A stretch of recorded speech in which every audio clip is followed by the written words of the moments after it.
இன்றைக்கி நம்ம வீடியோவில் நாட்டுக்கோழி வறுவல் தான் பார்க்க போகிறோங்க. சிக்கன் ஃப்ரை வில்லேஜ் ஸ்டைலில். வில்லேஜ் ஸ்டைல்னால் வேற ஒன்றும் இல்லைங்க.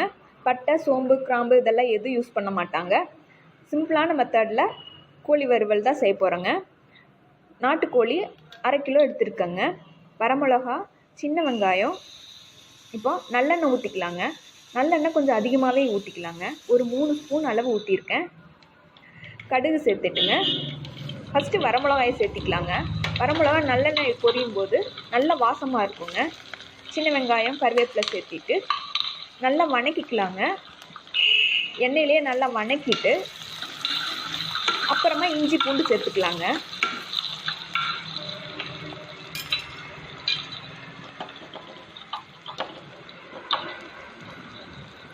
இஞ்சி பூண்டு 2 ஸ்பூன் அளவு சேர்த்திருக்கேங்க. இடித்து சேர்த்திக்கிட்டா நல்லா இருக்குங்க.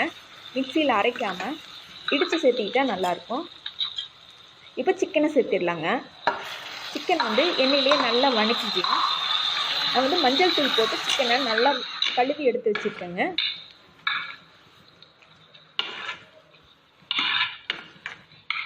மஞ்சள் தூள் வறுக்கும் போதே 1 ஸ்பூன் அளவு போட்டுக்கலாங்க. நல்லா எண்ணெயில் பரட்டி விட்டுட்டு இதுக்கு தேவையான அளவு உப்பு போட்டுக்கலாங்க. உப்பு போட்டுட்டு நல்லா எண்ணெயிலேயே வணக்கி சித்த நேரம் மூடி வச்சிடலாமுங்க.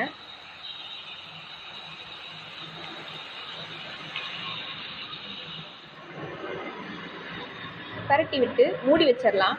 ஒரு 10 நிமிஷம் அளவு இருக்கட்டுங்க. இப்போ நல்லா தண்ணி பிரிஞ்சு வந்திருக்குங்க. இதில் இப்போது குழம்பு மிளகாய் தூள் சாதாரணமாக வீட்டில் அரைக்கிற குழம்பு மிளகாய் தூள் 1.5 ஸ்பூன் அளவு சேர்த்திக்கலாங்க.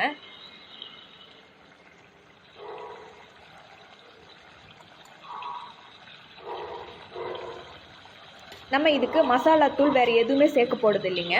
வரமிளகா காரம் ப்ளஸ் இந்த குழம்பு மிளகா பொடி, அவ்வளோதாங்க.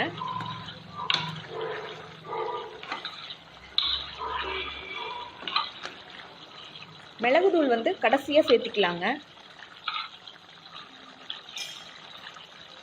தண்ணி 1 டம்ளர் அளவு ஊற்றிட்டு சிக்கன் முழுகிற அளவு தண்ணி ஊற்றிட்டுங்க விசில் போட்டு வேக விட்டுறலாங்க.